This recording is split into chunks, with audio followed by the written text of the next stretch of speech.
Hey everybody, what's going on? I'm so excited for our recap here today. Let me introduce our guest here today that he is with us. Of course, we got to know him so well in Survivor 42, that season's runner-up. Please welcome the great Mike Turner is here. Mike, how are you? Good, Rob. I gotta tell you, it's exciting to be here. I've been waiting a long time to be on So your show, long. Too so I long, Mike. appreciate it. Yes, Yes. it's been Okay. Mike, we got a lot of Survivor to talk about, but how's everything going for you in the real world? life is good, man. I gotta tell you, I'm 59.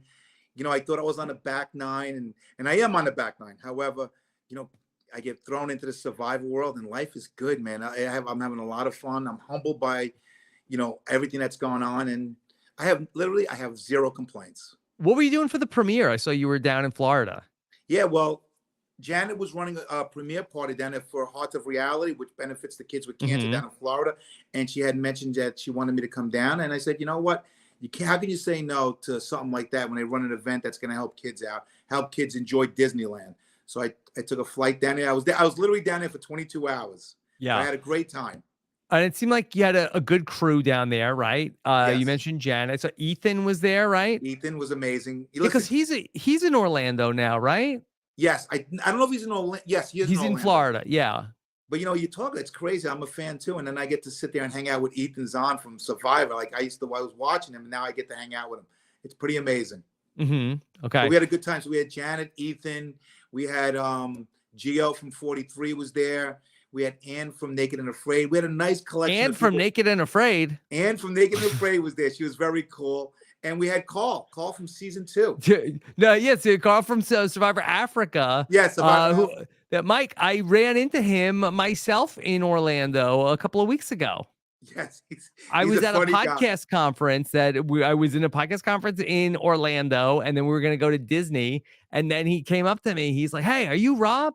I said, "Yes." He's like, "Hey, it's me, Dr. Carl." Carl. No, he calls him Doc. By the way, he's a dentist. He calls himself Doc still. I love it. Mhm. Yeah. Yeah. So he was talking to me. He's got a podcast project that he's working on. So Yes. yeah, we'll see. Everybody's He's in a the game. character. Everybody's in the game. Everybody's got to get in the game, Mike. Yes. All right. All right. Speaking of the game, the big game that we watch on Wednesday nights, Survivor 44. What's been your impression of this new season? Characters. I love the characters. Yes. It's in some seasons you have like one or two, and if you're lucky, you have two that really shine. Right now, there's like 4 or 5 people that are on this season that are shining. I mean, Carolyn is amazing. I can't take my eyes off of her. Carson, another cat. I love him. He's very low key in terms of personality, but you could see he's got a lot in him. Yam Yam. How can you say enough about Yam Yam? Yeah. And then they're all in that one tribe. Yes, that's true too. You're right. Yeah. That's a crazy tribe. That is a crazy tribe. They went to that tribal council last night, and I thought it was a very interesting decision that they had to make from that tribal council, and I would love to get your opinion on it because we really got it presented to us from Carson's perspective. Well, which side to go with? To go with Jam and Carolyn, or to go with Helen and Sarah? And I wanted to know what you thought of that decision. Well, listen, man. As a viewer, I no way in heck wanted to see Carolyn go. I need to see more of Carolyn. So Sure. personally, I love that he went with the side that stayed with Carolyn, and poor Sarah had to go. It was time. I thought she played. I also thought he had good reach. She was going to play hard. She looked very intelligent, Mm-hmm. and I watched the challenge with her, and she was yelling a lot. And I think in my head, like she was pushing a little too hard, playing her cards out there too much. I think that they realized she was going to be a player, and they wanted to get rid of her early. And I think they like Carolyn. I think Yam Yam really likes Carolyn. And Carson, as she said, why would you want to keep me? I think he likes her. I think deep down he likes her. Mike, when in your season, after Jenny got voted out, you were kind of in a position where I guess you could have gone either way. There were two pairs in your tribe with, Yes. with High and Lydia. And I actually, I'm not even sure if Chanel and Daniel were a pair at that point in time, but I feel like that you very quickly picked a side there, and maybe that came out of the betrayal. For Carson, he kind of slow played being in the middle. Is that the better way to go? Do you feel like? You know, it can go either way. I always say, like, the guy who plays the middle, if the two sides just think about it and say, you know what, he's playing us both. He's not going to be loyal to either one of us if whoever he picks, and you can get taken out as being in the middle. So it's like, you know what, let's all get together and we'll take out Carson. But on the other hand, if you're playing the middle really well, which seems on Survivor, it's very hard to do, that for the short term, it's very beneficial. Yeah. But whichever side you do pick, especially in this case, you become the third person. You're not first or second because they're obviously a pair. Yeah, and that was my dilemma in my season, who to pick where I didn't think I would be the bottom. Right. And I kind of felt like that for me, it looked like that Carson ended up that he was like more like in a 3. And I feel like that he looked like to me that he went and joined as the third person where Carolyn and Jam Jam were closer already. Did you see it that way? Yes, it was very surprising because I think he did have a majority. And that's why I didn't, in the beginning, I didn't look at him as being in the middle. I thought he was definitely part of the 3. And Jam Jam and Carolyn, he seemed like he went to them and to negotiate with them. Mm-hmm. And he almost had to talk Carolyn into believing that he was going to take. She's like, why? But why would you work with us? It doesn't make sense. It doesn't. It didn't make sense. Yeah. And from the viewer, it didn't make sense either. Yeah. So I guess then the thing that is interesting that also pertains to your season is, the fact that Carson seemed to have known that Sarah had lost her vote. Now, the last season that these players had seen was Survivor 42. And so now if you're Carson, you might be looking at the situation. It's like, okay, well, now I know Sarah doesn't have a vote. If me and Helen are going to vote together, if Jam Jam and Carolyn are going to vote together, now I'm headed right into that kind of deadlock that we saw with your tribe. Yes. And ultimately, he might have been in the position he wasn't going to get votes at that tribal council. He would have had to potentially either, switched his vote or been, one of 2 people potentially to go to Rocks. Yeah, that's a very, very, very, very good point. But the other thing was, if you remember, when Carson was talking about how because of what he does, he reads people very well. And he looked at Sarah and he said, Sarah was holding herself tight. Yeah, Helen. I'm sorry, Helen was holding herself tight and trying to cover her chest. And maybe if she was hiding the idol in her chest and couldn't see it. So I think he was a little suspicious of Helen also. Yeah, he definitely was. Do you feel like to avoid potentially going into that sort of like tie deadlock situation, is that a good reason to flip to the other side? I'm not sure it's a good reason, but I think this season, these players want to play hard. They're all big Survivor fans, and I think they all want to make moves. And when you start the beginning of the game, you kind of want to get out of the gate fast. And I think I think in his head, I don't want to play it so safe. So maybe that was part of the reason why he switched over and went to Carolyn Yam Yam and voted against Helen. I think a lot of these people just want to play the game and make big moves early, a splashy move, and surprise people. For Carson, it was also presented as that he had to make a decision of like, okay, strategically, I'm probably more like aligned with these 2 women where they kind of think the way that I do. And so from the way I approach the game strategically, I fit in more with them, but I'm also kind of a kooky character who fits in more with Jam Jam and Carolyn. Did you find, and you worked with a lot of different people in your season, what's more important, to have an ally who is more of a personality fit or somebody who looks at the game the same way that you look at the game? I think personality, because if you do play the game strategically and you play with another strategic person, it can hurt you because they can read you better. If you're playing with a personality, they may not be able to read what you are, how strategically strong you are, which I think Carson sees himself as being very strong strategically, and I think in his head he thinks he's far superior strategically than Yam Yam or Carolyn, Yeah. as opposed to the two girls. So I think he wants to run his alliance, and I don't think he thought he would have ran his alliance if he stood with the two girls. Yeah. I'm trying to think about this in like my own life in terms of like, okay, well, people that I am better like personality fits with, or people that like, see the world the same way that I see the world. And I kind of feel like that, the personality fit, even if we don't agree on something, I feel like that we have an easier time getting past the thing that maybe we don't see eye to eye on, rather than somebody who sees the world like I do, but is not the great personality fit with me. I think you're 100% right. I think you're right. I'm more of a personality guy, so I like to go with the personality as opposed to seeing if they fit in the world that I see. To me, it's a much more fun time anyway. You know, Yeah. it's I actually think it's almost like opposites. They have much more fun in every way. You don't even if you argue and you don't agree on things, you get over it quicker. Because Yeah. does it really matter? Yeah, I think this is, I think we're onto something between, and it's not just in Survivor, probably dating. Not that I know a lot about that, but like, your friends too. Like, I feel like that, as long as you like, these are people that you get along with. Like, if you don't necessarily see every like aspect of life the same way, you figure out a way to move past it.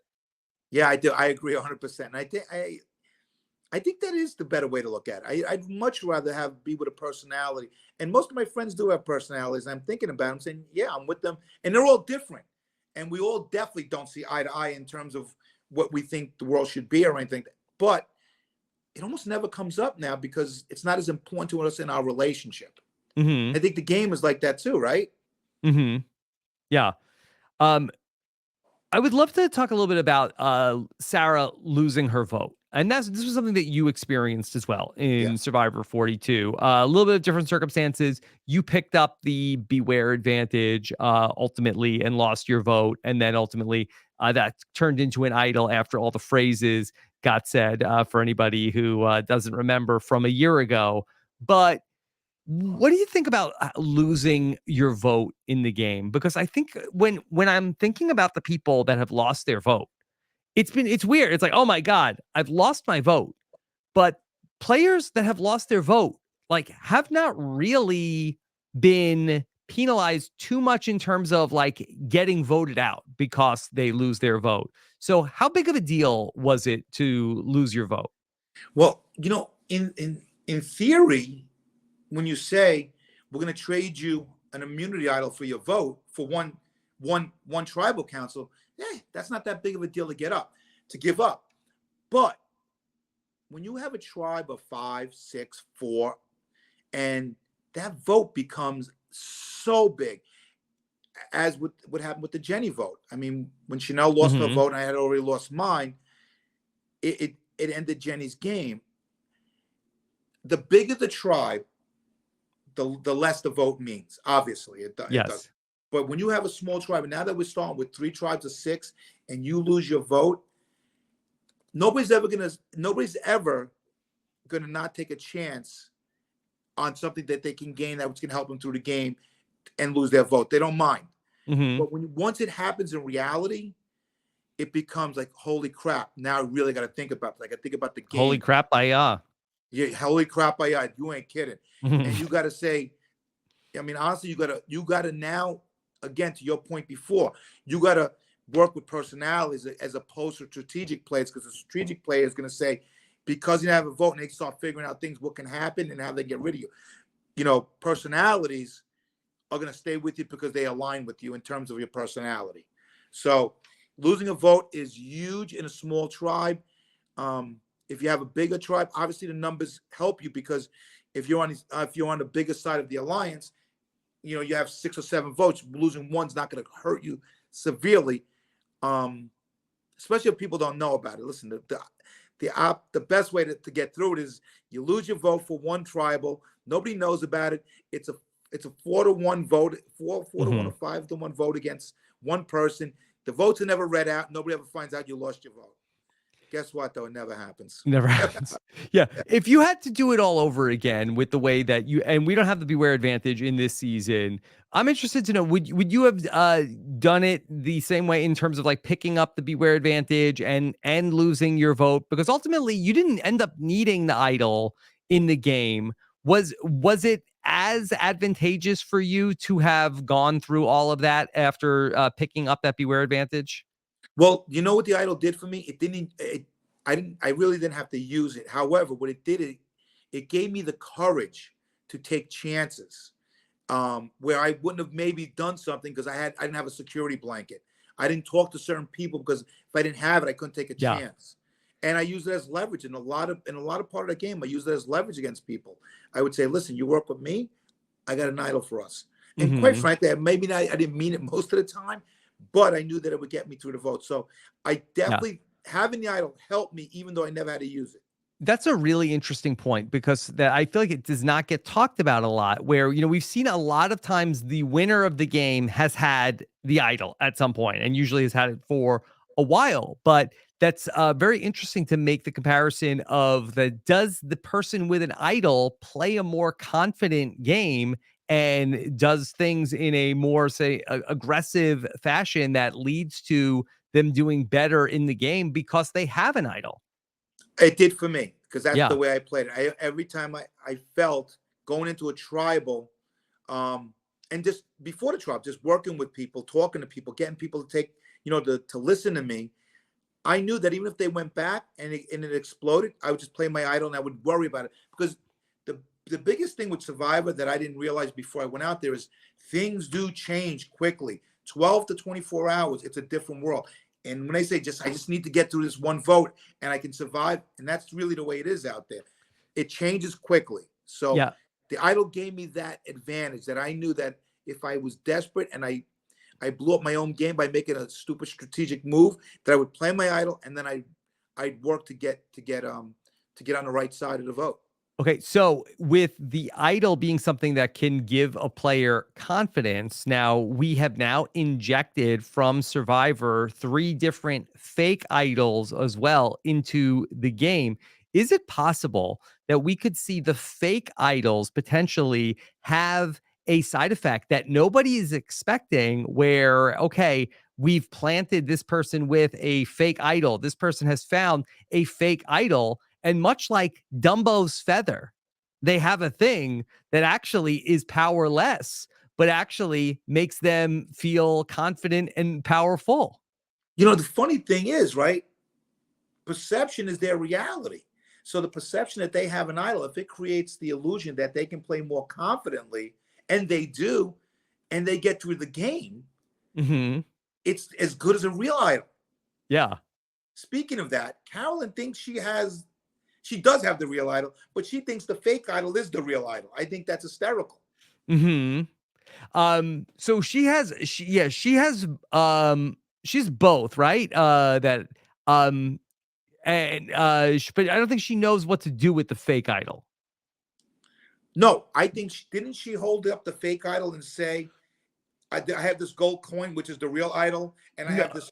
no, I didn't get that. I'll go back and take a look at that. I think she had the bracelet also. Much like the people in season 43, there was a bracelet. She says, "I have the idol, and then I have this bracelet that does nothing." I Oh, think okay, is I what she mistook said. what she said. I thought she held the fake idol and said, I have and mistook it as the real idol. Yeah, and Danny actually is the one that has the silver coin. But the birdcage was a big deal on the show last night. A little bit different from what you all had to do with the Beware advantage, and certainly Yes. different than the beads from last season. What do you think of this birdcage?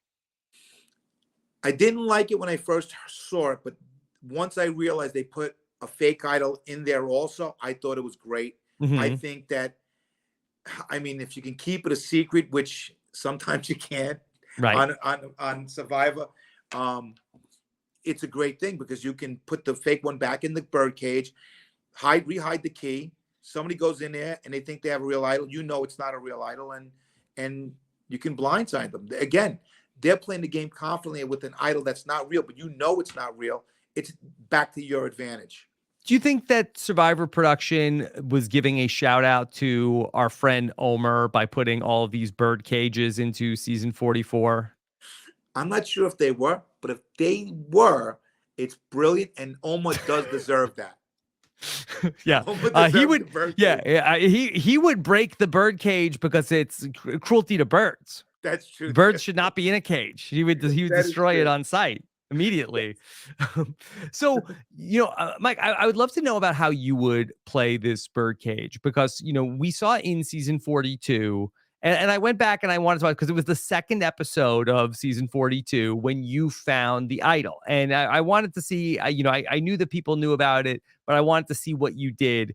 It seemed like from the episode, you went and you told Jenny right away and you told Daniel because you wanted to build favor with him. I actually told Daniel first Okay. because Daniel, from the beginning, was my first ally. My first alliance was me and Daniel. Then me and Jenny. And when I talk about, I'm talking like within hours. It was Jenny. I knew Daniel was all over the place, but also I knew Daniel was a big player. I mean, a big Survivor fan, so he knew the ins and outs. And you got to remember this. We didn't see 41, so these being a big Survivor fan in the old era wasn't as big. Now, when I see Daniel come in and he talking about he knows this about Survivor, knows this, I knew that he was very smart. So I told Daniel first. I would have never done that. I would have trusted Jenny only. I was naive in that I believed that the alliance was the alliance no matter what, and because I want to trust people. And obviously Daniel burned me a little bit. Mm-hmm. If I had to do it over again, I would have only told Jenny, and that's it. Daniel was playing too hard, and that's what scares me about Carson. Daniel's playing too hard at the beginning, and I think that hurt him. He wanted to, check off everything off the bucket list of Survivor game too Yeah. quickly. Yeah.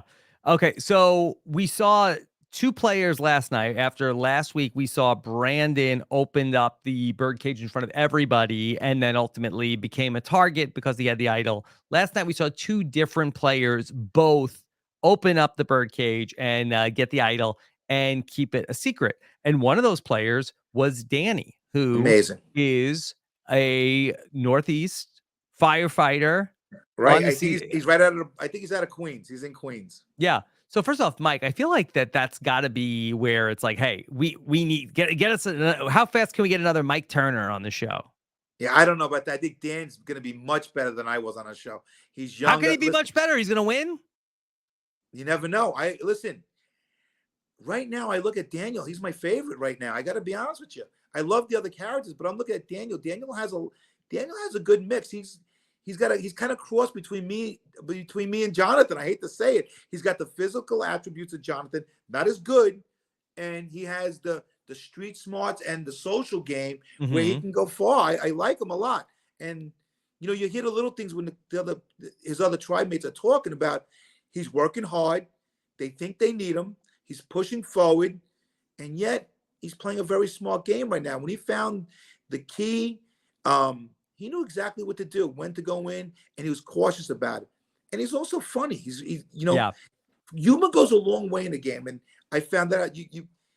People like to laugh, especially when they're under duress, and I think he's going to make them laugh. He's funny, and I think Yeah. that's a good social component in playing the game. So here he is, another firefighter on the show. And, I was thinking about it because, we talked about this a little bit when you came through, and then you came through and did very, very well at the show. And when we take a look at some of the Survivor firefighters, I mean, it is a real who's who of people who have done very well in the game. Certainly, you got to think of Jeremy, but also Tom Westman, and now Yes. yourself and Keith Nail, who went to the final 4 and 5 a couple times. And now here he is. And now, we have police officers also when you include Tony and Sarah, but maybe that's something different. What is it specifically about firefighters, though, do you think makes them so well suited for this game? Because we're thrown in an environment all the time. Our job puts us in an environment where we're dealing for long periods of time, 24-hour shifts, where we're dealing with different personalities, different ages. So we have our own little Survivor in the firehouse for we did 24 on, 72 off. So for 24 hours, we live with these different personalities. And that's not only with just race, religion, gender, it's also age. I was 19 when I got on the job, and I was working with guys that are 60 years old, and you have to learn, and you learn how to communicate, you learn how to be social, you learn how to live together.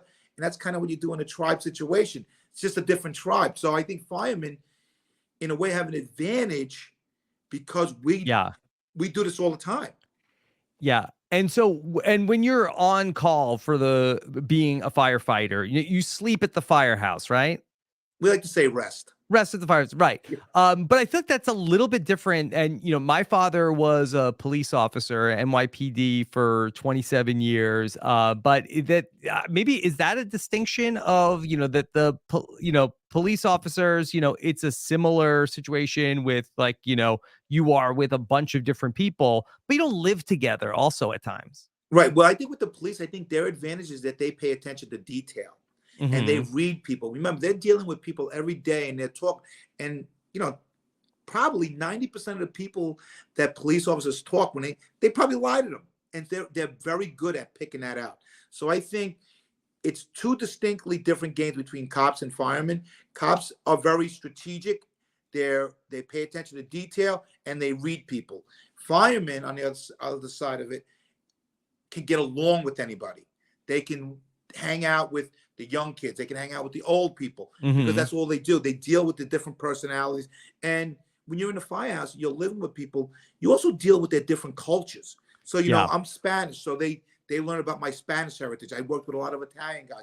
I worked with Indian guys. I worked with, every nationality that's out there. So you also learn about their cultures, and you learn to either, appreciate it, and you partake in it. You go to their house. We go to each other's house for barbecues. So you see all that. That in itself, to me, gives firemen a distinct advantage in the game because you're really doing the same thing. Yeah. That's really interesting. And I feel like that, just, with the comparison with the police officers to firefighters, I feel like that, at least like, and my dad, with his friends, he'd be one way, but it was very like, very strict, like, not too much nonsense. And I think that's also like comes from like part of that job. Yeah. And you don't have to necessarily have that, with being in the fire department. Yeah, being a fireman is much more of a relaxed atmosphere for obvious reasons. I mean, when we don't have a fire or we're not training, we're in a relaxed atmosphere where we like pulling pranks on each other, we like joking around. In the police department, you're always on duty, you're on the street, and you always got to be vigilant because you never know what's going to happen. With us, at least we know once we're in the firehouse, we're in a safe environment until the bell rings. So it's a different atmosphere. So Danny is part of this tribe that we've really seen a lot of the burgeoning relationship between Matt and Franny. Yes. Now, we've not seen too many, survivor romantic relationships in the last couple of years. How would you have reacted to seeing a couple of people start to couple up? Initially, I would have laughed. I would have been like, "How you're Survivor fans for a long time. You got to know showmances can't work and they don't work." Because I mean, obviously the Boston Rob, that and Amber, that one worked in real life, but on the show, you don't need to tell me about it, Mike. Yes, you become. I was there firsthand. Yes, you become a target. It just doesn't make sense. I don't know. You got to go into Survivor with the mindset like there's really no gender out there. You're just a Survivor player. You can't think like that. On my season, from what I saw, and I think I saw everything, nobody thought that way. We were just all players. So, but listen, you never know, man. There's something that struck Matt about Franny and vice versa.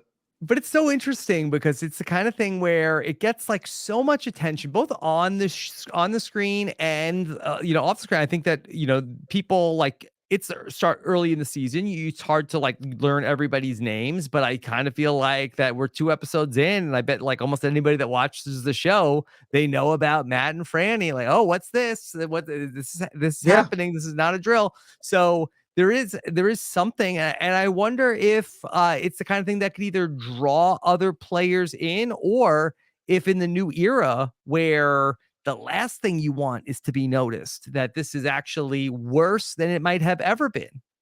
Well, let me say this first. I love Matt and Franny. I thought it was amazing. I honestly loved the Sure.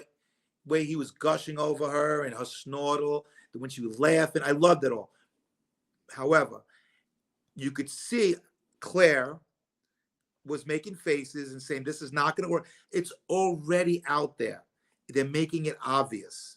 And listen, when you have a tribe of 6 to start and you see 2 people in some kind of relationship, even if it doesn't have to be a showmance, it could be a friendship. You know, they become a power couple. They already got, 2/6 of the votes. You can't let that happen. You got to start working in a way where you got to divide them, vote one of them out. It's the way it Hmm. is, especially when Yeah. you have a very small tribe. I wonder, like, just in the context of the new era, though, where, we've seen, 3 different winners in the new era. And, for, maybe Marianne less so than the other 2, but they're people who were not necessarily like top of mind for the other players. And so is being part of a romantic relationship that is going to be the center of attention a really bad idea right now? I think it's a very bad idea. I think it's Hmm. great TV, but it's a bad idea as a player. The heart wants what the heart wants, Mike. The heart wants what the heart wants. Very Mhm. true. Very true. However, I think you have to go into the game, man. You have to go into the game, not even thinking like that. I know you're gonna. Everybody says, "Look, if you fall in love, it doesn't matter where you are. You fall in love." Well, it hasn't worked out too many times, as you know, on Mhm. Survivor, and it's usually led to most players' downfalls because of it. So you just got to go in without. I don't know. If you Yeah. want to listen, if you wind up falling in love and you get married and you have four daughters and you have a great life, then it was worth it. But if most of the time that doesn't happen. It is kind of amazing. 44 seasons of Survivor. We're up, what, around 700 people that have been Yes. through the show, 16, 18, 20 people a season. There have been so few romantic relationships that have formed on the island. And again, maybe it's because you don't have a shower or anything like that, but you're Yeah. with these people a lot. You would think it would happen more, especially compared to Big Brother, which has so many couples. Obviously, you have Yes. Rob and Amber, and you have different people who have gotten together, after the show or even at Ponderosa. I think it's Eric and Jamie, and I'm sure the chat is going to go nuts with some other people that I'm missing. But, the other like Survivor couples that have started have all been like post show. Yes, I agree. I think you said it before. You said you're so dirty out there. Hmm. You're hungry. I don't even understand. Maybe because I'm older, how you even think about that out there. It's just such you haven't brushed your teeth, you haven't showered, your fingernails are dirty, But you're you meet the losing right weight. person. I'm not even saying like to act on that. I feel like there's very few people that like stories of people that fell in love on Survivor that like stood the test of time. That's true. And I think you're caught up in a moment there, and maybe it's new, it's exciting, and that's what Hmm. happens. But you know what they say. If a flame burns too fast, it also burns out quickly. So you got to be That's how you won the careful. fire making challenge. Exactly. That's exactly how Hmm. I want it. You knew that, yeah, Yes. yeah. So it'll be very interesting to see, where this ends up going for Matt and for Franny. Do you have a prediction as to which person, if they do get broken up? Do you think that one of them is more likely to be targeted than the other? I think Matt will be targeted ahead of Franny. I think Mhm. Matt seems more like the strategic player.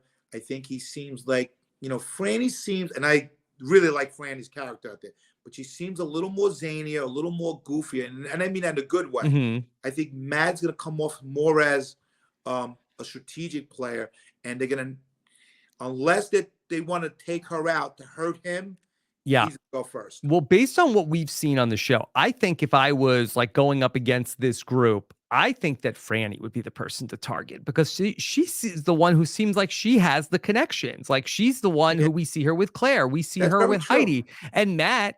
Also, Franny seems like that she's the one that, based off her preseason stuff, seems to really know the game well. Matt might be a puppy dog lost without Franny. That's a very good point. You know, Not to listen, most mention of his us dog that he did lose. I'm not talking that's true about that. too. That's true. But listen, most of us guys, when we lose our girl, we're like little puppy dogs. Mhm. He won't be alone. Mhm. That's a good point. That's a good point. Yeah. Okay. Let me just ask you about like a showmance versus some of these other partnerships, because what we have seen often in the new era is that there have been many betrayals of these partnerships. Certainly, uh, you saw your share in season 42.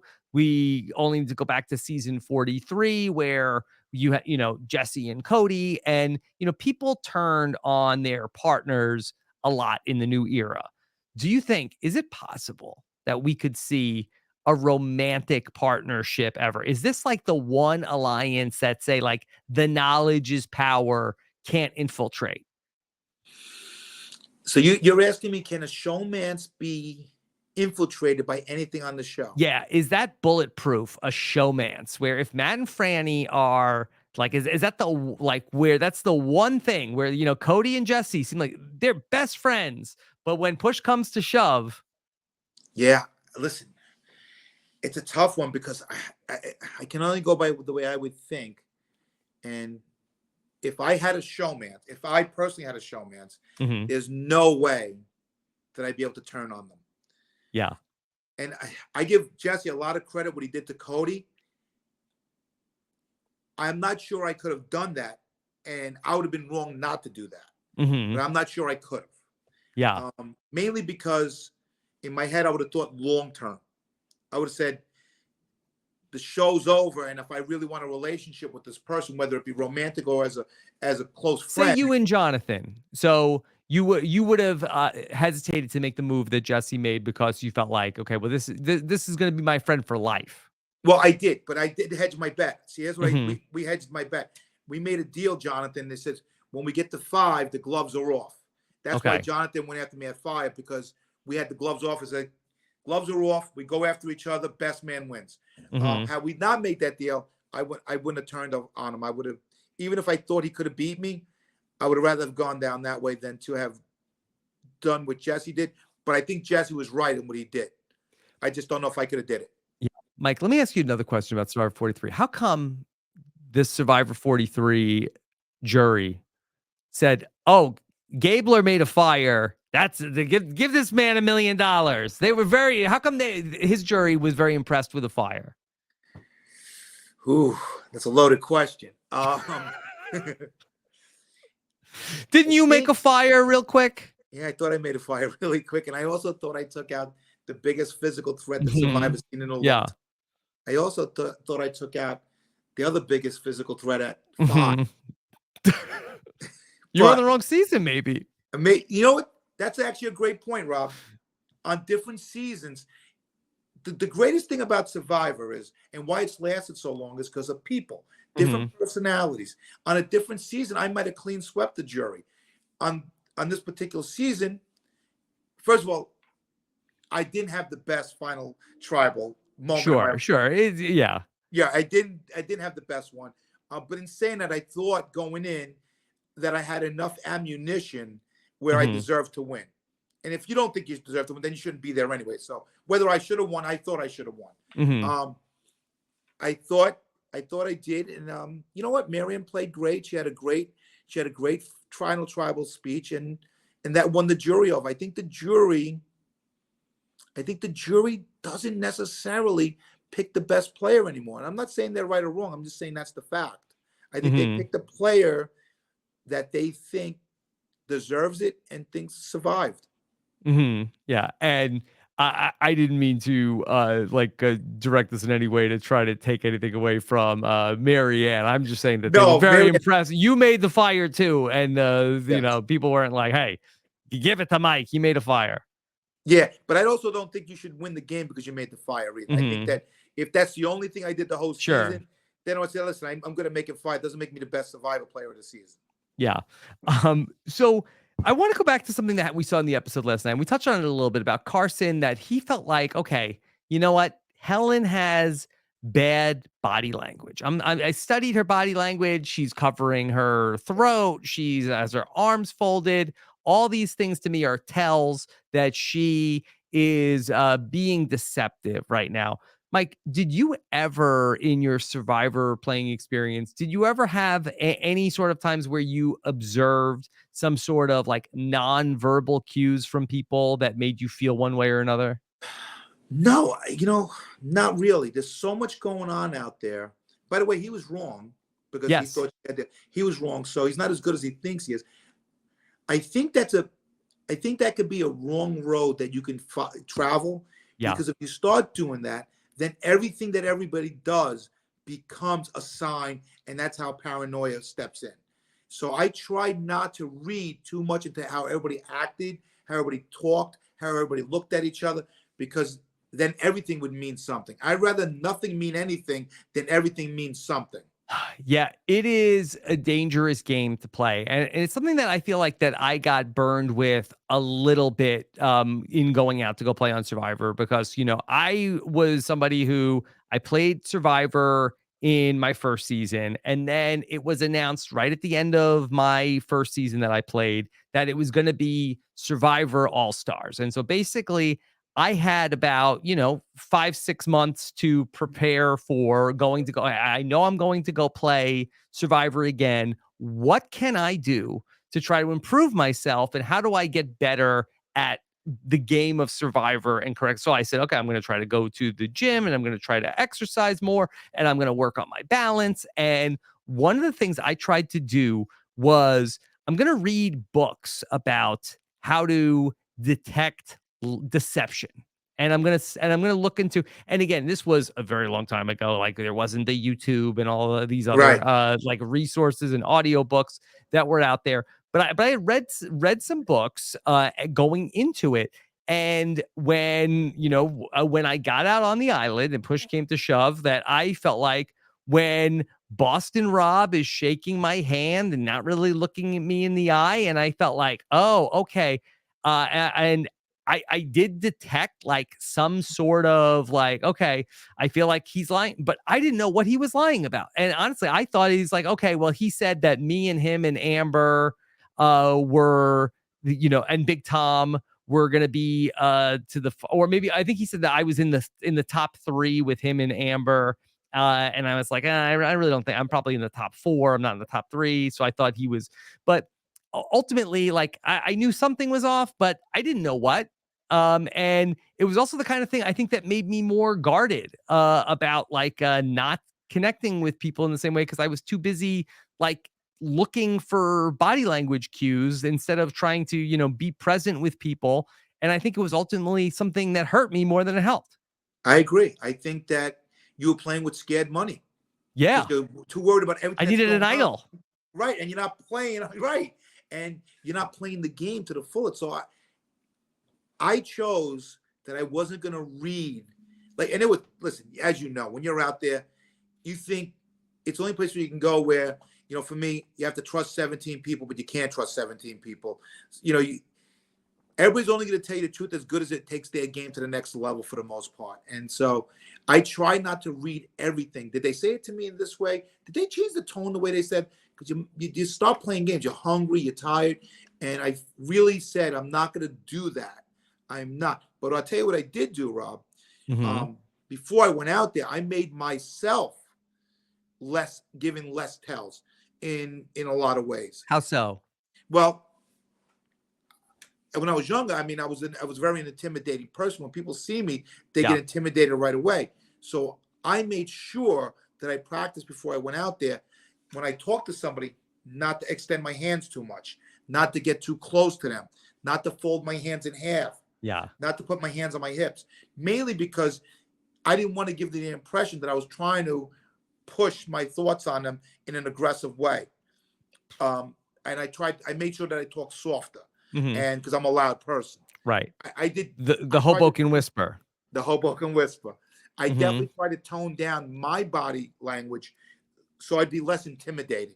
Not that I didn't want to give anything away. I just didn't want to be intimidating where they were like, we got to get him the hell out of here. I wanted to project the person I was, which was a warm atmosphere where I wanted to bring them into my circle as opposed to try and push them out.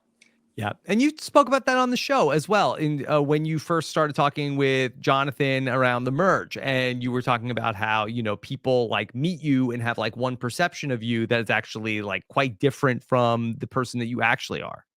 Yes, I mean, that happens a lot when I was younger. So that made me very aware of it. So when I was young, I was very conscious about to portray myself in a less intimidating way, where now it becomes instinctual, where I Yeah. don't do things that where people get nervous. Even when I get upset, I try not to get loud and yell. Even if Yeah. I'm not even that mad, sometimes my wife says, "Well, you sound like you're mad." I go, a little bit, because Mhm. I can come off that way. So, Yeah. but in Survivor, That's how you my have wife is too, Mike. well, yes, true. Mhm. But in Survivor, you have very limited time Yeah. to get your point across, or the people have, that first. You only get one chance to make a first impression, Yeah. and in Survivor, they read that quickly, and you can go downhill. So, we're talking about how, like, for Carson, that there was like his methodology was flawed in terms of reading what Helen was putting out there. And I wonder if, like, the players from like what we're talking about, like, you can't really, unless you are like an FBI profiler or master poker player or anything like that, that you're really, playing with fire with this. The only thing that you can control is the body language that you're giving off. Oh, Worry more about what you're doing and less about the body language that like a reading what other people are doing, because it's almost impossible to do. 100%, I agree. I think you're going down the wrong road if you're trying to read everything that everybody else is Look putting out there. inward. Control yours, and that's how you control how people perceive you. Yeah, oh, I love that so much. And that's what I tried to do out there. But I think Carson's going down a wrong. I like Carson a lot, but I also think he's trying to be too smart for the game. Yeah. Sometimes you got to let the game come to you and not go chase it. Okay. Well, speaking of letting the game come to you, Carson was one of two different players that we heard last night talking about how they prepared for Survivor, much like I tried to do 20 years ago of like, how do I do everything I can in my power to get ready for Survivor? That it seems like that in the modern era, players are building the Survivor challenges at their house. It first got brought up on the show when Dr. Evie Jagoda Yes. said that they made a puzzle out of basically like hairpins. Here is Carson, who is 3D printing puzzles. We had Matt talk about how he built this exact puzzle out of plywood in his backyard, and they are not the first to do this. I mean, David Wright had Yeah. done stuff like this in the past as well, but this is like they show it on the show now of like now Jeff's like, how did you do it? And the survivors tell you, yes, I've recreated this exact puzzle at my house. How great were Carson's 3D printouts? They were amazing. They look just Mm-hmm. like the puzzles. And, he actually gave away a little bit in terms of, what I realized is that Survivor does a lot of the same puzzles. And so I started Kind of a recreating. cell phone by the show, right? Yes. Yeah. It's crazy. So, yeah, I think he's playing. I think he's playing a little too hard right now. He's not Yeah. letting the game come to him. But he's a great character. He's a lot of fun to watch. Yeah. The one that really blew me away was that when Jeff is like, wow, Matthew, you seem very, very good at this. Because this is not a skill set like of like, how would you like, yeah, well, Jeff, I host a marionette show in my free time. And that's what that's what this is. So how did you get good at this? And then he revealed like it was rather than like, oh, dumb luck, I guess. I don't know. I guess I'm very coordinated. Yeah, right. He just told everybody out there that I practice puzzles at home. He gave what I learned in life. When you ask somebody something that they're good at, they want to tell you everything. Yeah. And in Survivor, you can't do that. Mm-hmm. You got to downplay it. You got to say, yeah, I don't even know what the heck. I got kind of lucky out there. I mean, listen, I got when I first our first day out on Survive, for me, nobody could make fire. So I said, I can make fire, I'll make fire. I made fire. I made it pretty quickly the first day. And what happened was, everyone, oh my goodness, how fast you made fire. Oh my. I never made fire again until I went against Jonathan. Yeah. Because I knew that can hurt me. Matt seems to want people to know out there how good is he at the game. Mm-hmm. Now, in real life, that's a good thing. You want people to know how good you are at stuff. But in Survivor, you don't want anybody to know you're good at anything. And you get caught up in the moment. I don't think it's so much that he wants the other players to know it, but it is like, I want Jeff to know. I want the people at home to know. Like, I want, like, this, like, not only did I get good at it, I had the presence of mind to build this puzzle for this moment. And as soon as I saw it, I knew I had I knew. Oh, put me in. You're 100% right. He wanted Jeff to know he did it. And I got to tell you, I like Matt a lot too.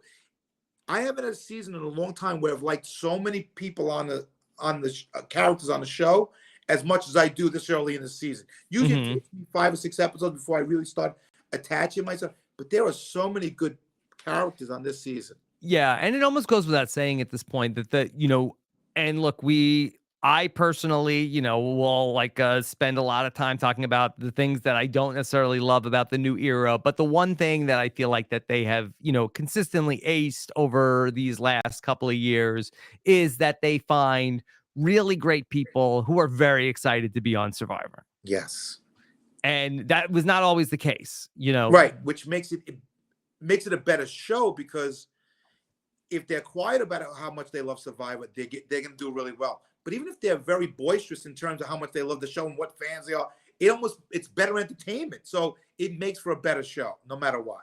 Mm-hmm. Because there was nothing worse for a lot of these years where all of us who are watching the show and listening to podcasts and in this community, like, we care more about the show than the people that are on the show. And maybe you could say, well, that's how it should be. But like, the people that are out there, they care about all the same stuff that we care about, for better or for worse. Right. I think in the older era, I think people were afraid to say that they liked the show when they got on it, because they thought that would hurt their chances of getting on. Yeah. Now you have to be a big fan to get on. And I couldn't understand why you couldn't be a fan back then. I'm like, maybe they wanted the players back then not to know anything, to come in and learn on the fly. But I think it's more entertaining seeing people that they think that they're really good at this game, playing off their couch and at home, and then coming out there and realizing it's a totally different game in real life, because it really is. Yeah, I agree with that. That when it was different people casting the show that weren't, Jeff and Matt and, the people that are, and the whole, you would give us the whole list of all the people that work on casting the show now. Like, I think that they were looking for people that could be, reality TV personalities on any show. Now, I think they specifically cast people who are good for Survivor, that they love Survivor and they care about Survivor. They used to be like that. Oh, they'd see somebody like that, like was like doing something, unusual at the mall, and give them a card and put them, hey, have you ever heard of Survivor? Okay, don't worry about it. Here, you'll learn on the fly. Yeah. You're right. It seemed like they want to see what happens if they put them in that position, as opposed to seeing they think they know it so well. Let's see what they do if they really get put in that position, which is the way it is now, which I enjoy a lot.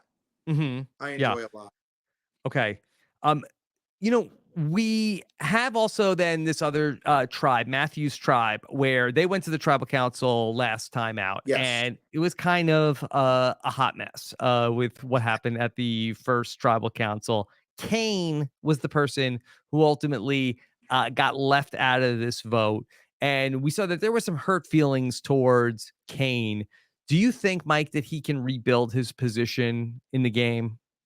Absolutely. I think anybody can rebuild their position. I think it's all about need. If he's needed by somebody, he will build that relationship. And I was saying this before, it's amazing.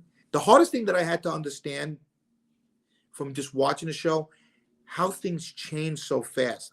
You think I say, how could that happen?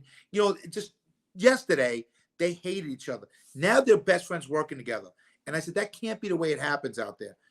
I was wrong because I've seen it firsthand. That is exactly the way it happens out there. And I think it's because of need.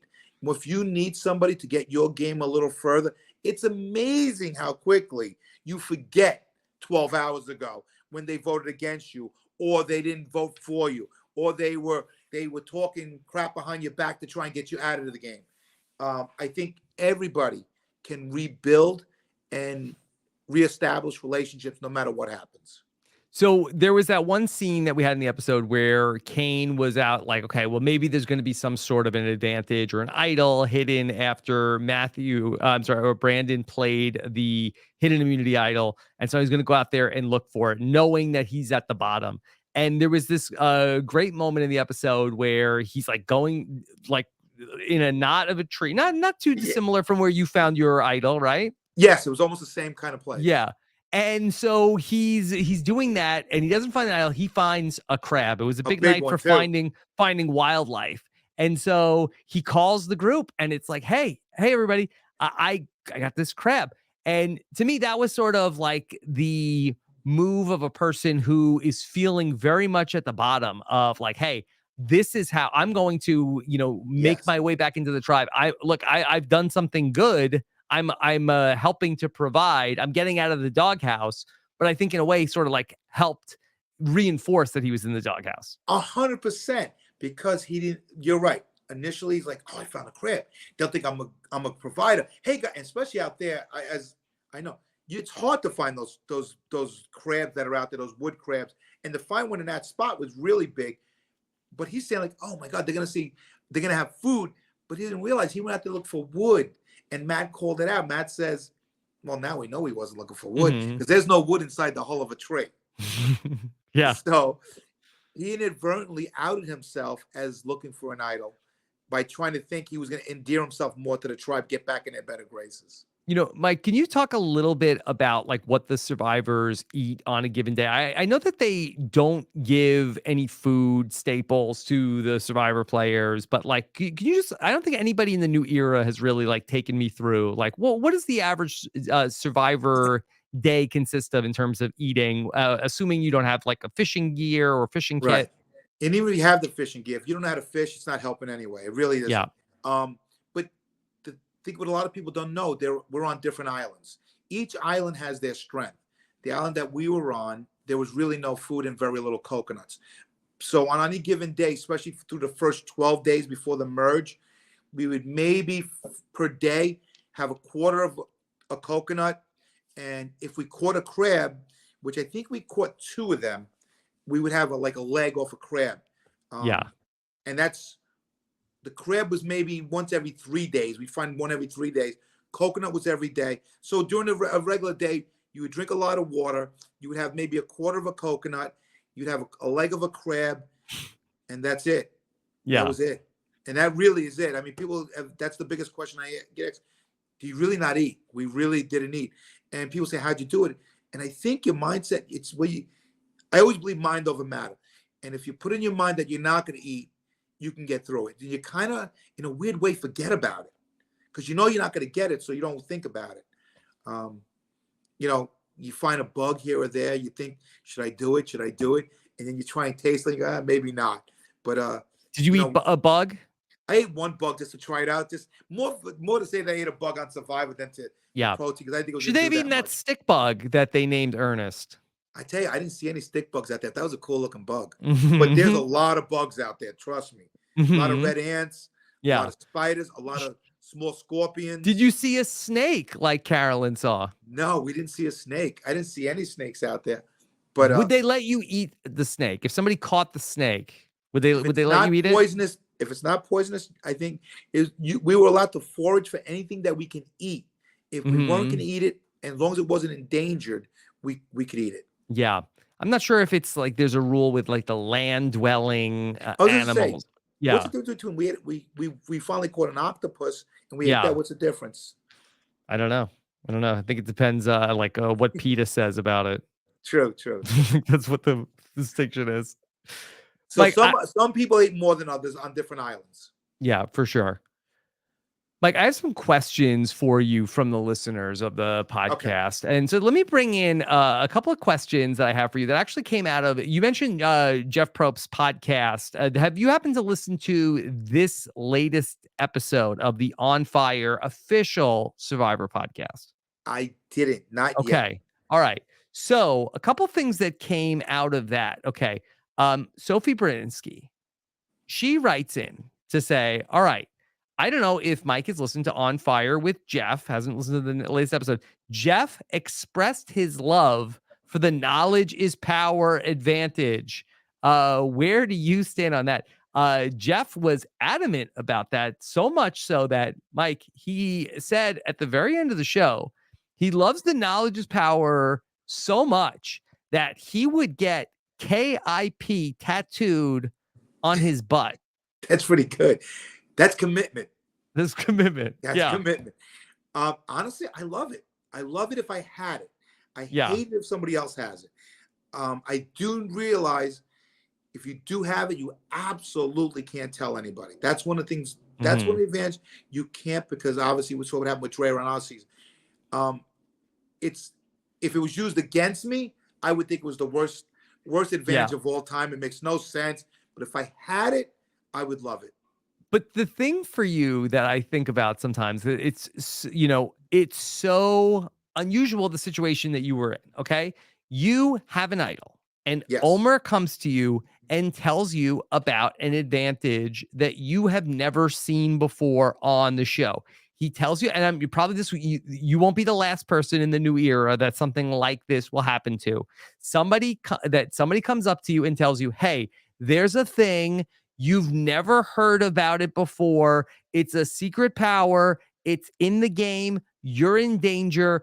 Give me your thing. And talking about like having to detect deception from another person, you had to make a decision of, do I believe that this is actually something that exists, or is this guy completely lying to me? And am I about to be the next Eric Reichenbach? Well, and you don't have a lot of time to make that decision. Yeah. I didn't believe him. I didn't believe him at all. I said, there's no way this could be true. I had never heard this. Knowledge is power. They could take my idol. And I didn't believe him. Fortunately for me, Jonathan was in a secret alliance with Omar and Marianne and Taku. And Omar, it's out there that he had an idol nullifier. Yes. And that he wanted to use that against me later on in the game. And Jonathan knew that and said to me, you can give him your idol. I wasn't going to give it to him. And Jonathan said, you can give it to him because he doesn't want to keep it. He wants to give it back to you. He just wants to get Dreyer out and use it. Then he's going to use his idol nullify you later. And that's what, and I believe Jonathan. It was too elaborate of a story for it not to be true from Jonathan. Mm-hmm. So I believe Jonathan. So that's when I gave it up. And that's why, though, I became very panicky about getting Omar out next, because if Omar lasted to 5, he would have used his nullifier on me. Okay. And then I also want to get your take on something else that Jeff talked about here in regards to said advantage of that. There is something else that came up on the Jeff Probst podcast today on Fire. And so that what happened was that Jeff explained that there was an advantage in season 42 that was not ever found by the players, and talked it through on the podcast. And so we did a TikTok version to illustrate what Jeff talked about. I'm trying to see if I can find it to show you the visual also, well, but I might just have to tell you this just happened today. So we had from earlier today, Jeff Probst on his podcast talked about how that there was a secret advantage that got hidden when the Taku tribe won the fish, that there was an advantage hidden in the fish, and Jonathan threw it out. I'm so happy it wasn't me. It wasn't you. It wasn't you. Me. Okay, that's good. Wow, that's so crazy, isn't it? Well, if you're a Survivor fan long enough, which most people are, you do know when you get anything, you go through it with a fine-tooth comb because something could be there. So, and I would have been really upset if it was something that was given to us.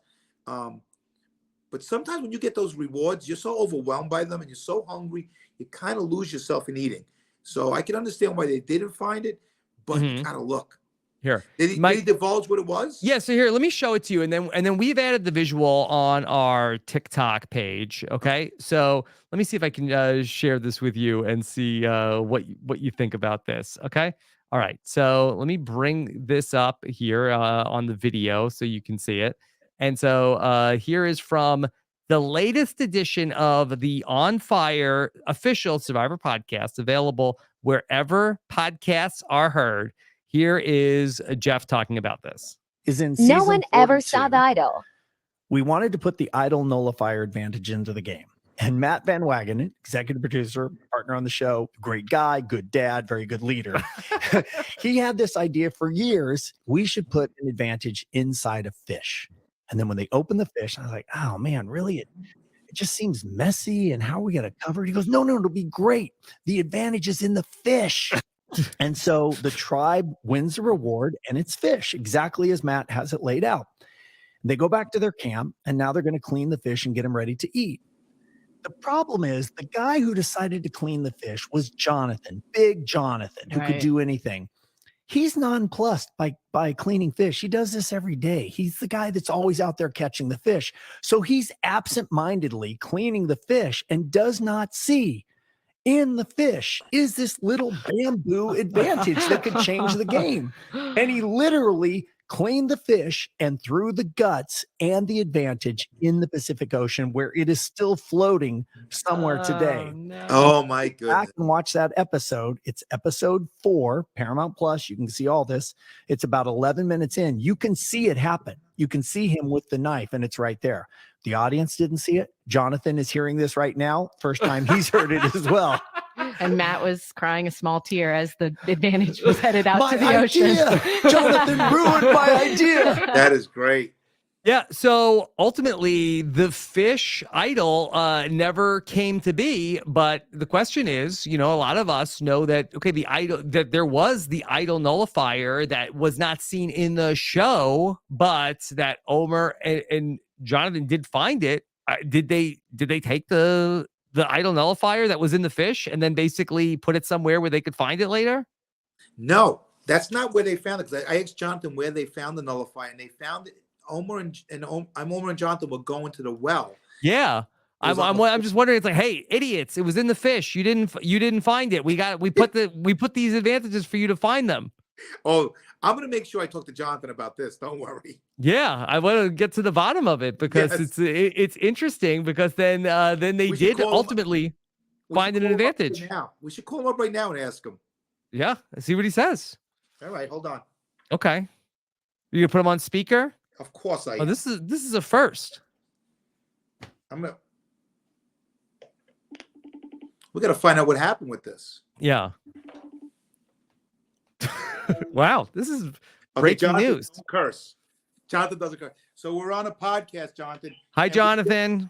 That's Rob. See Rob, Jonathan? Mr. Rob, remember me? Yeah. I do. How are you? Good. Okay. Jonathan, did you hear about the Jeff Probst podcast today?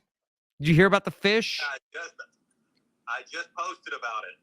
You got to be kidding me. You left an advantage on the table out there? No, let me tell you something. I was so busy trying to get my tribe fed. I must not look in the mouth of a fish. Who would have thought to look in the mouth of a fish? Future players now. I know, Mel. Now I know. If I ever make it back out there, I'm going to be looking at those fish. Yep. Jonathan, if you play again, Carson will print 3D fish for you to practice cleaning and looking inside. Okay? All right. That sounds like a plan. I'll go call Carson right now. See if you can get the 3D fish up and go. How's everything else going? Good? Life is good, man. Life is good out here on the beach.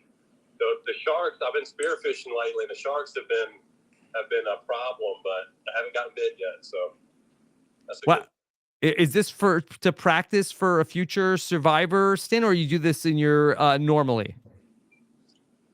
my normal life. I Rob. spearfish. I've been doing it for a decade. Rob, he's lying. I went out there about 6 months ago and taught him how to spearfish, and he's getting Mhm. pretty good at it now. That's right. Thank you, Mike. Yeah. All right. Well, Jonathan, thank you for helping us get to the bottom of this. Yes, sir. You need anything else, you let me know. Okay. All right. Take care, buddy. All right, Bye. brother. I'll talk to you later. Wow. Mike, on the fly. That's it. We just take care. We go right to the source. That was very impressive. Yeah. Okay. Let's see. How about this is from AJ, who wants to know. Now, famously last season, Mike, you didn't know what a stan was, right? Yeah, I almost got confused when you said it just now. Okay. So AJ wants to know, which players do you stan in season 44? Danny. I like Yes. Danny a lot. I think he's going to be a great player. You're a Danny stan. I'm a Danny stan. I'm a Carson stan. I'm a Carolyn stan, and a Yam Yam. Those are my 4 favorites. Okay. It's a good top 4. Yes. Yeah. For sure. How about from Bobby Hall, who wants to know, Mike, first tribal had hi asking, where are the votes? That makes me laugh. Okay. In the new era, should players anticipate that whoever went to the summit lost their vote? Is that sort of like the next level thinking of like, okay, this person was gone. I got to assume they don't have a vote. Yeah. You know what? That's a good point. I think that from my experience with that, you need to assume that they lost it so you prepare for it. If you don't assume it and you don't prepare for it, we have what happened on the tribal with Jenny. So I think that had we had known that Chanel lost our vote, or at least assumed that she did, and we may have been able to do something, maybe go to High and Lydia and work something out, which is what we'd had to have done. So yeah, I think you need to assume that people have lost their vote and work with that as opposed to being caught, not knowing what to do at that moment. Mm-hmm. Mike, how come players who lose their votes don't get voted out? I don't know, man. That's a crazy question. They should, because you're right. If you think about it, I think I went through 4 or 5 rounds of immunity challenges where I didn't have a vote, and they should have targeted me sooner. I'm shocked that they didn't. Yeah. Well, you were probably such an asset in the challenges that they felt like, okay, well, this would be not great to lose Mike. Well, I think that's what happened. I think, but not only the challenge, I think that you need to be needed in every facet. If you're good at one, maybe they'll say, well, we're losing anyway. What's the difference? But if you make people's lives comfortable back at camp, you work hard at camp, you try and get as much food as you can for them, and you do well in challenge. And again, humor is big in the game. If you make people laugh, they want to keep you around, makes them feel better in miserable times. So that's another big one. And I think if you do all of that, they want to keep you around, especially in the small game. When the small game, I mean the small tribes. Right. Going back to the stands, who do you stand more, Danny from Survivor or Danny Dimes? Danny Dimes, he's our man right now. Did you see how much he just signed for? I did see that. Yeah. You know how many? It's 1.6 billion dimes. He's signed. Yeah. Yes. He would have that. Just imagine for Danny Dimes to make that money on Survivor, he'd have to go play and win 160 times. Think about that. We only have 25% of those have won the game, and he'd have to do it. He's going to make more money in one season, than every single person that's won the show. That includes the 2 million that Tony won. Yes. He makes more than them in one game. Forget about 1 year. You feel good. You're happy that I know you're a big Giants fan. Yes, I'm happy that we're stable. That's what I'm happy. I'm not sure that Danny's the answer, but I'm happy that we're stable. And it's also a very team-friendly contract, so I'm not sure if he doesn't perform, he won't get the 160. Okay, all right. Let me ask you about from Gary Hogan wants to know, Mike, how do you rate this year's Canadian player? Any chance for him? Does Mike have a favorite Canadian spot yet? Okay. Now, you played with some great Canadians. Yes, but I'm a little weird with that because I don't look at players for where they came from. I look at them as survivor players. You don't see countries. Yeah, I don't see countries. I don't even see. I do see states a little more. I think there's a difference between the players on the East Coast and the West Coast, but I definitely don't see countries. You know, obviously my favorite Canadian players are, Marianne and Omer and Drea, but she lives in LA now. But I it's funny though. I mean, we had a few Canadian winners in the last 2 out of 3 seasons. Mm-hmm. I just think I think it happens. I don't look at it as Canadians are better. Who's the Canadian player this year anyway? I don't even know. So it's Kane. Oh, it is? Mm-hmm. Yeah, I'm not thinking. I'm not. My hopes not high on Kane. Yeah. He's got to bring the average down, right? Yes, he's got to bring the average down. Very true. Mm-hmm. Yeah. Okay. This is a question from Survivor fan Sam, who wants to know, is there any benefit to being the third wheel with Matt and Franny? What do you think about that? So, okay, here's a couple. Would it be a good move strategically to be sort of the third wheel? I think it's a great move. Number one, you're out of the spotlight. The thing with Survivor, you never want to be in the spotlight all the time. You Mhm. never want to drive the bus in too early. You want to drive the bus when the bus driver gets tired and he gets taken out, and then you take over the bus at the end of the trip. Certainly in the new era. That's the move. Tag team in at the last second. So yes, being the third wheel in a 3-person alliance on a small tribe is a great move because nobody's really paying attention. You're doing enough to stay in the game until you get a chance to make your move. Listen, if you stick your neck out in Survivor, somebody's always ready to chop it out. The thing about Survivor too is people are looking for somebody to take out. So don't volunteer yourself by making moves that make you look like you want to be taken out. That's what I realized that one of the biggest things is sometimes we manufacture reasons to take people out. Don't give them a reason to. So yes, being a third wheel is definitely a great option. Yeah, especially in that group, because it doesn't seem like that there's anything else. You could see like a potentially like a showmance happen in the new era where it's like the whole other 4 is together and then the 2 people who are like romantic are like on the outs. That would be like worst case scenario. One of them is going to go home, but that doesn't seem like that's the case here. No, it doesn't at all. Yeah, it doesn't. So I think that they're going to be okay. And I do feel like that, being in a good spot, like say like a Claire, you get to the merge and it's like, hey, these 2 people are dating. What are you going to go after their friend? Yeah, exactly. You're not going to go. So let me ask you a question. Do you think this showmance is going to last as long as they're on, or you think they're going to turn on each other, or do you think that the other players are going to turn on them? I think that the other players are more likely to turn on them than they are likely to turn on each other. I mean, it's only 26 days. I mean, and it's only days. So what are the chances this relationship's going to end in the next 2 weeks?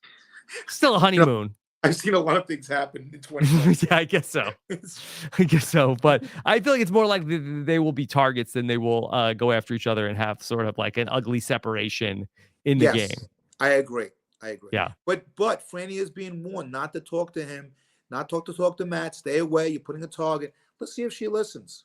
Mm-hmm. Mike, do you miss the phrases not being in the show in 43 and 44? I'm not gonna say I missed them. I didn't mind them. I think they're good. I think they're funny. I think they had a different component. So no, I don't miss them, but I didn't mind having them either. I think I like that they changed the twist up. I don't want to see this. I definitely don't want to see the same twist every season. I want to see something different. Keep it fresh. I agree. I like the Birdcade. I do like the Birdcade twist. I think that's pretty good. Again, I like to see things switched up so that way it keeps it fresh.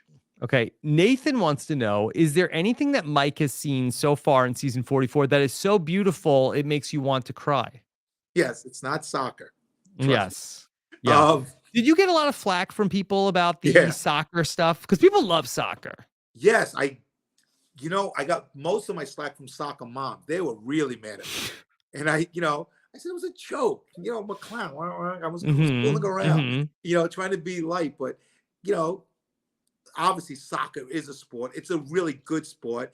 I did catch a lot of slack. But you know what? It was a lot of fun, too, because, nobody took it so serious that they wanted to kill me. So it was a lot of fun. That's good. That's a good start. A lot of fun. Well, listen, soccer is really serious in other countries, and they will take it to another level. Yes. Thankfully in America, The hooligans. right? The hooligan. It was actually a lot of fun going back and forth with the fans in terms of that. I even put out a video, Yeah. having fun with it. So to me, it's all part of the experience of being on Survivor. I loved every minute of it. Okay. What about something so beautiful that's made you cry in 2 episodes of Survivor? Anything yet? Not yet. That's it. No, nothing yet. Nothing has. I gotta tell you, I like Danny a lot, though. I gotta tell you, some of the things. He did that. What was that? The Fortnite dance he did. Is that what it was? Yeah, good. He did. I That believe it made was me the cry. I floss. that. Yes. That was pretty good. I was laughing my ass off. Do you do any dances, Mike? No, I'm Okay. Puerto Rican and I don't have the rhythm. It's a real. I got shortchanged. Yeah. Okay. I'm surprised my kids didn't call that out, that he did the floss. Yes, he did is that what it's called? The floss? That I believe that one he did, and I'll be corrected if I'm wrong. Yes. But no, I did think this was a fun episode in terms of, like, was it the most strategic episode ever? No, but this was a good episode. I watched it. We had went back to back with my kids on family TV night. We did The Mandalorian and then Survivor, and between all of Carolyn's faces and the bird cage and snakes attacking the tribe, this was a good episode to watch with everybody. I tell you, Carolyn's faces are enough. If they're going to do a montage of just all her different faces, it's going to be amazing. I do not want to see her go anywhere. Well, it's amazing because that her tongue is always seeming like it's trying to like escape from her body, and then she's always like, her face is like it's like her face is like made of like a putty that she's just able to. I've never seen a person just like twist and turn their face in all sorts of different ways. Like it's amazing. She brings us back to the old Survivor characters. I mean, when she talks, her body starts to contort. It's like, why you? And her arm starts to go up, and you just can't help but love her and laugh because she's amazing. Yeah.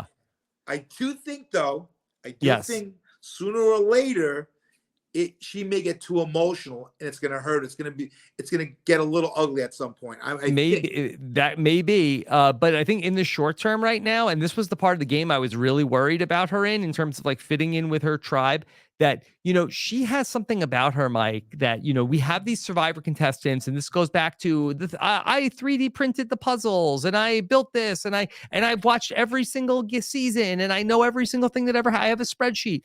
People are so polished now. Yes. And I think that there is something, and I think that this benefited Marianne. I think this also benefited Gabler last season. Yes. Cody too, where I think that these people that are sort of these, unpolished, like unique, authentically themselves people, that I think that they just have so much, you trust them so much because you sort of like, okay, this is not packaged in any sort of way. I trust what I'm seeing with my eyes. It's almost like they're true to themselves, who they are. They're not coming out there trying to be anybody else.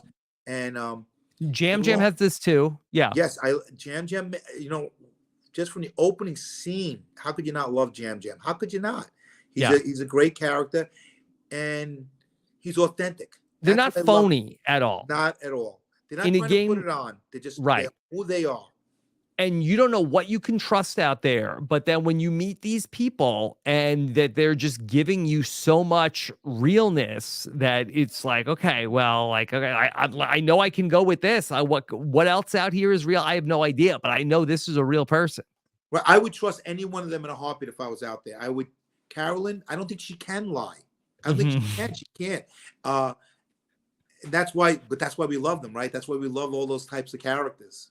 Yeah. Somebody that you played with from your tribe, was Lydia like this at all? No, but she's like that in real life. Yes. Lydia wasn't like so that. On social media, she seems like she's like that, but she seemed quiet on the show. Right. And I remember after the season ends, obviously we all, the cast knows each other. And Lydia came to my wedding. And at my wedding, she was this different person. That's the first time. And I looked and I said, where the hell have you been? And she said, what are you talking? I said, this isn't the person I was on the island with. You are so much fun. And why didn't you do this out there? And she just said, it was weird. I was just nervous, and I didn't stay true to myself. She needed an idol. She needed an idol, because that's when Or you a have fake idol. That's when you have the goulions. You can do what you want when you get that. Okay. This is a question from Gajal on Twitter. Wants to know, it seems like the tribes have different fake/real idols. Do you think production made them different on purpose to keep the players confused on the show? So we saw last season where, okay, the beads were all the real idols. Do you like that they put 3 different fake idols in the bag with the real idol? Absolutely. I think everything production does is obviously done for a reason. And I think that's exactly the reason to do it. So that keeps you guessing. You're not sure. Is it a fake one? Is it a real one? Did somebody make it, or was this really put in the game? You don't know. And that's as long as you keep the players guessing as to what's real and not real, that's what makes the show interesting. And that's what makes people guessing. Am I crazy though that I feel like that, and I don't want to be like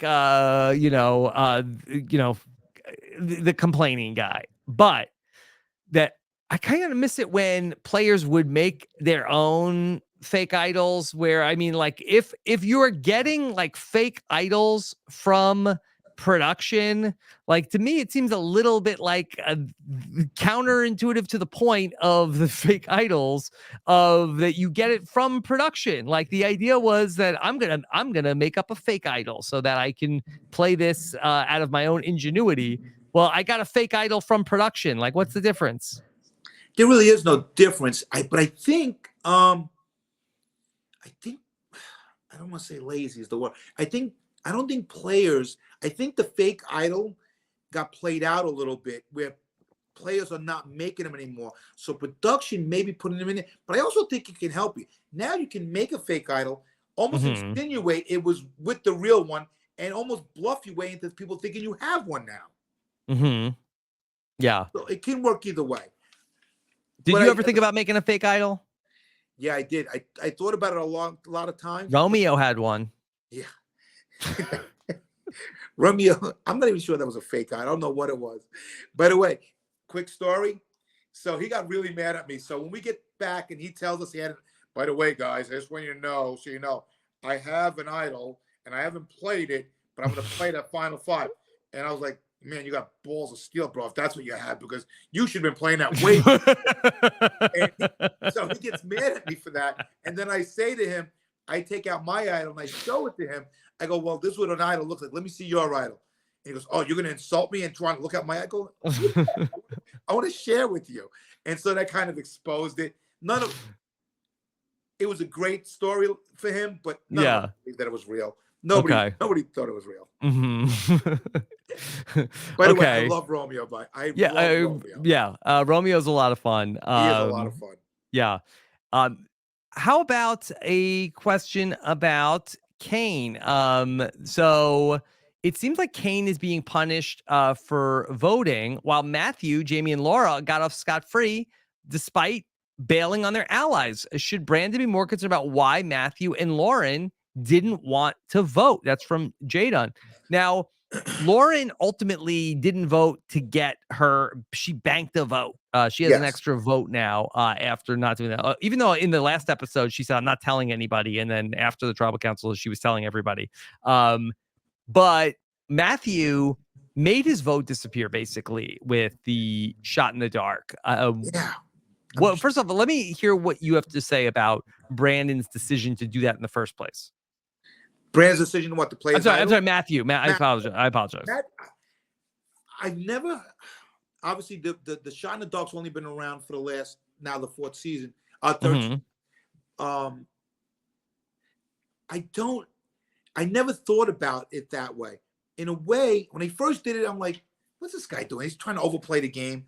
But in a way, if you want to hide what alliance you're in by not voting and acting like you're in trouble by playing the shot in the dark, it's kind of a great move. Especially if you don't think that they need your vote, which he says he didn't think. They needed his vote, and they didn't, obviously. I think it's deep into the game. It's deep thought process to do that. I don't think I would have done that. I don't think I would have had the guts to do that and maybe pull it off, because I'm thinking your vote's so important. And what if you need a shot in the dark later? Right. It's early in the game, by the way. You're doing stuff like that early in the game, and you're not leaving anything in the bank that you may need later. Yeah, it's interesting to me because I feel like this is something we've seen over the last couple seasons where not voting, you know, I talked about how like people who don't vote for whatever reason, people don't try to vote them out. And then also you don't have to necessarily say where you are. And I feel like that Omer in your season was somebody who really was able to use that effectively, like at the merge when he lost his vote, he got to like, you know, work with his group, but then also tell the people at the bottom, like, hey, I'm with you, you know, tell me what's going on. So it is, I think, an advantage to not have to vote at some of these tribal councils, even though production feels like, okay, your vote is your biggest strength in the game. But sometimes you have to also, you know, tip your hand about who you're working with by voting. So I think it was interesting, but I still don't understand why. It seemed like he had all the information. It seemed like that he was the one, based off of my exit interview with Maddie from last week. She's claimed Brandon got told to play his idol by Matthew. So Matthew seemed to have known Brandon was going to play the idol at that tribal council. And it didn't seem like that we saw Matthew go back to Kane and be like, hey, I would have worked with you. Oh, that's such a bummer that he played his idol. So it didn't seem like he was trying to pick up Kane as a number. So I don't really, it was a cool thing that he did it, but I don't know what he really gained out of it. Why not put the vote on Maddie, make sure Brandon is going to play his idol, and then come out of that tribal council with the shot in the dark?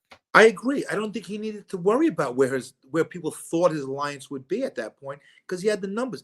And you shouldn't do it on such a small tribe, because you kind of want people to know that you're with them, because otherwise you might be the next one out. I think once the merge come and you have a group of 8 to 12 people, you do something like that so people don't know you're part of an alliance that's going to win 6-1, 6-2. Yeah, I just wonder if this might have been a thing where we're similarly to like, hey, everybody, just so you know, I built this challenge at my backyard out of plywood. Of if he had this idea and this is going to be cool, and then I can say that I did this thing that nobody else did.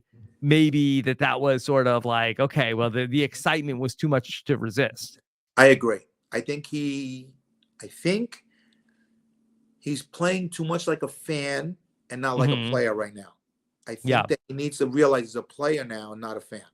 He also was the one, Mike, to congratulate Jamie on making history for being the first person to hit the shot in the dark. I wonder if he might have hoped, hey, I could be the answer to the trivia question. That's a good point. That's a very good point. Because Jeff divulged his first, that he wasn't saved, which means he would have been first. That's true too. Maybe he wanted that.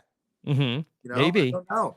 I don't think it was a great move. I understand why he did it. It's a good move. I think if you have bigger numbers and you don't want, like you said, like Omer did, he went to the bottom and said to them, hey, I'm with you guys.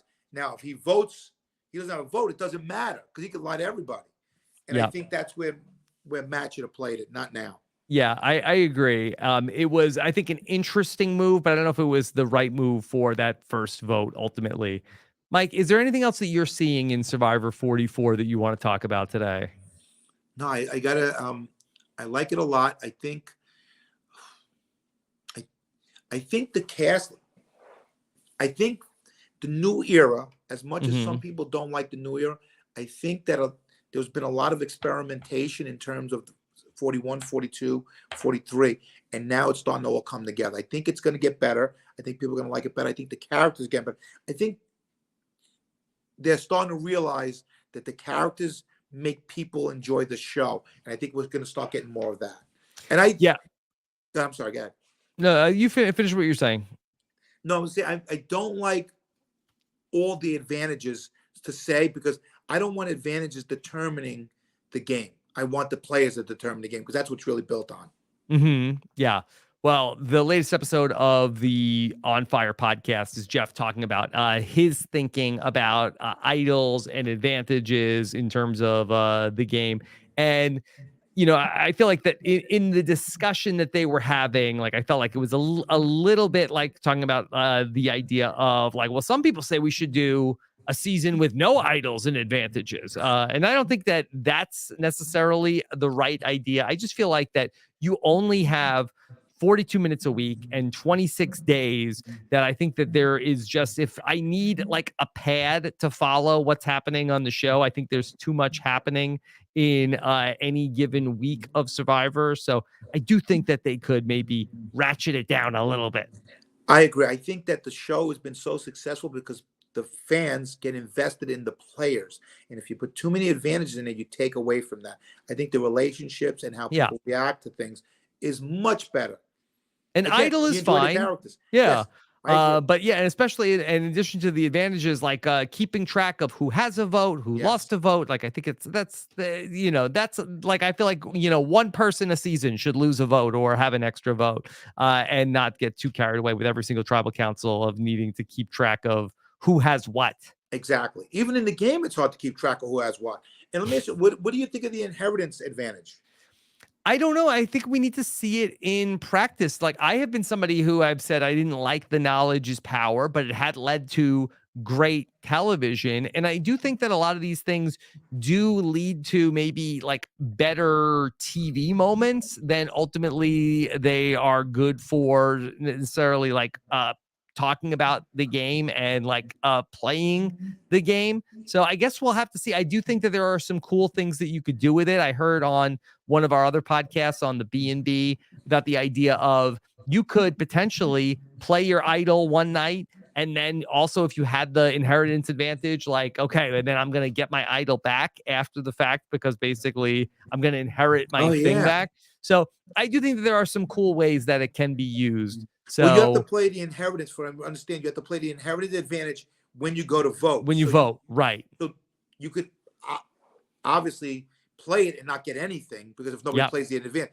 But if you happen to know, or you could get voted out, or you get voted out, yeah.